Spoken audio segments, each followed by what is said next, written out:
Hola muchachos, les estaba debiendo la solución de estos ejercicios de la quinta unidad donde hablamos de los transistores, hablamos del SSR y les dejé planteados dos ejercicios. Entonces acá voy a trabajar la solución de los dos ejercicios. Realmente es bastante conceptual, no hay demasiado cálculo que hacer, es más el entendimiento y, y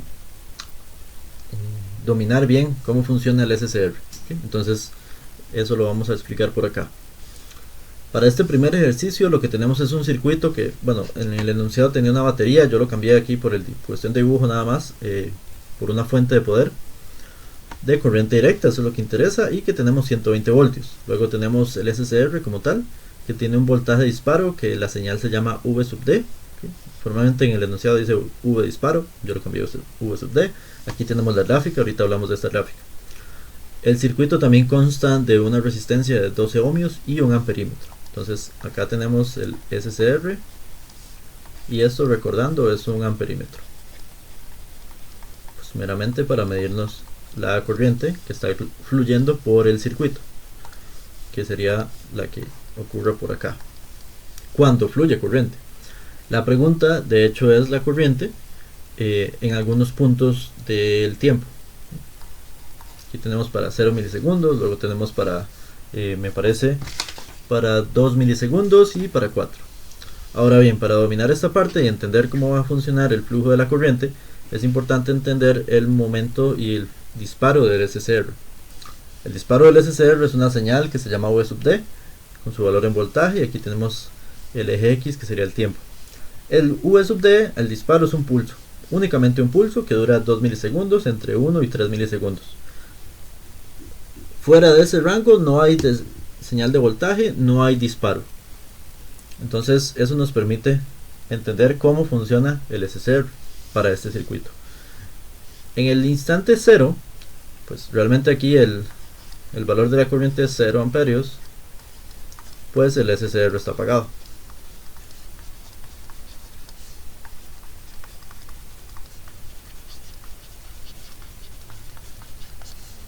Y se comporta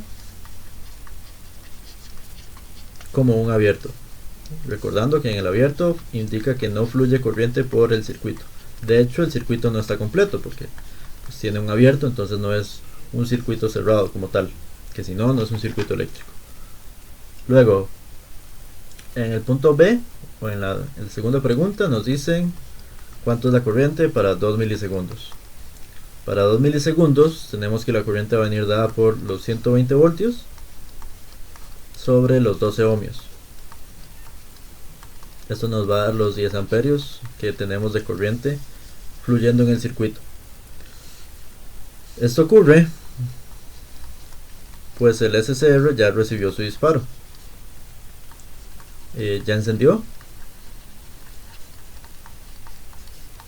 y se desprecian los valores de resistencia del mismo SCR, que recuerden que cuando el SCR está en conducción, en la etapa de conducción, es decir, está cerrado, entonces su valor de resistencia ronda los 0.01 ohmios más o menos, y también se omite el valor de resistencia del amperímetro, porque de hecho la idea de un amperímetro es bajar su resistencia para permitir el máximo flujo de corriente en el mismo circuito del amperímetro y poder leer lo más preciso posible el valor de la corriente.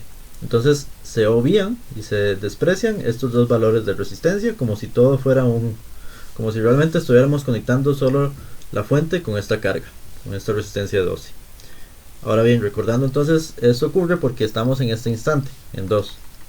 Entonces ya aquí estamos dentro del rango del pulso. Luego, para el punto C, nos preguntan la corriente en 4 milisegundos. En 4 milisegundos básicamente vamos a tener lo mismo, los mismos 10 amperios, pues el SCR es un dispositivo memorizado y con solo una vez que le haya generado una señal de disparo, ya él se comienza y se queda encendido más que todo. La única forma de apagarlo era con los dos métodos de conmutación forzada o interrupción de corriente en el ánodo. Básicamente es cuando quitamos la corriente que está fluyendo por el circuito del SSR, por el SSR como tal. Recordando, el SSR tiene dos patillas, bueno, tres, pero estas dos son el ánodo y el cátodo, y lo que nos interesa es la corriente que fluye por acá.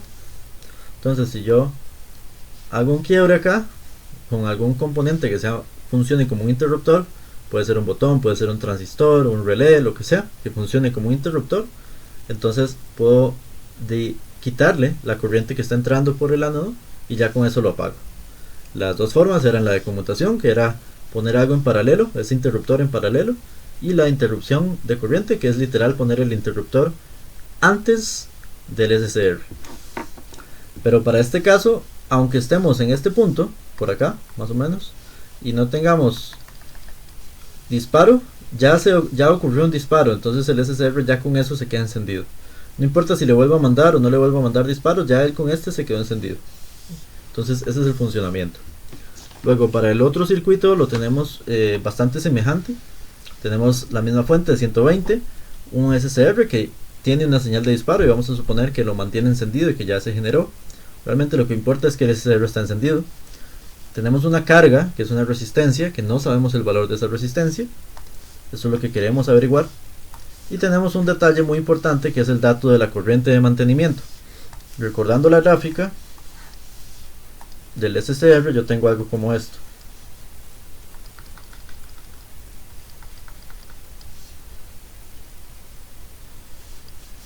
Donde este punto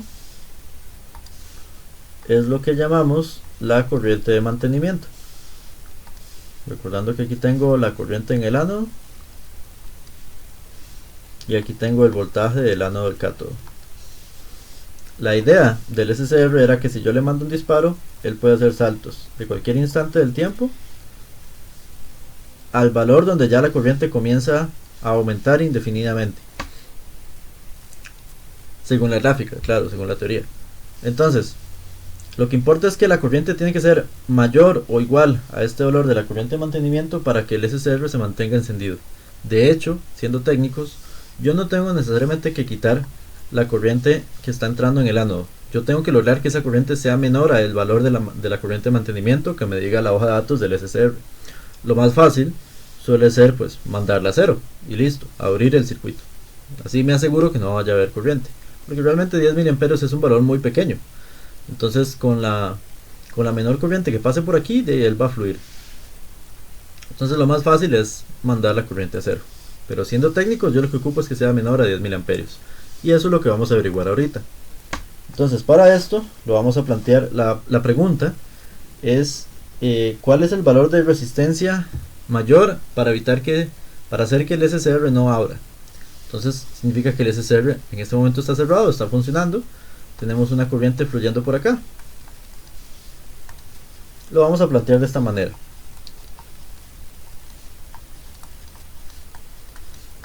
Para que el SSR se mantenga activo,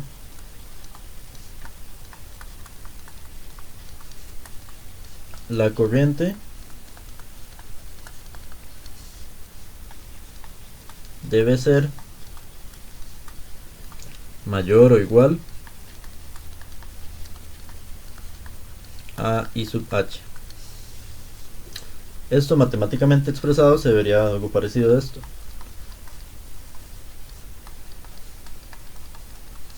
Para que el circuito y el SSR funcione.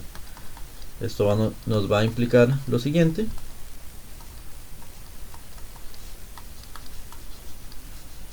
Por tanto,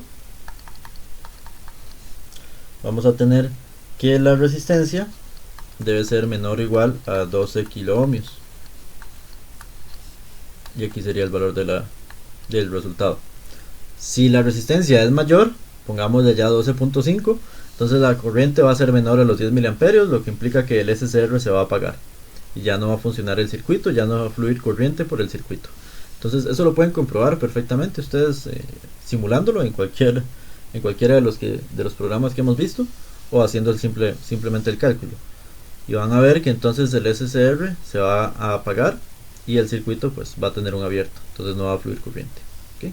Entonces eso sería por estos dos ejercicios. Igual cualquier pregunta pues me pueden escribir por cualquiera de los medios y aclaramos las dudas.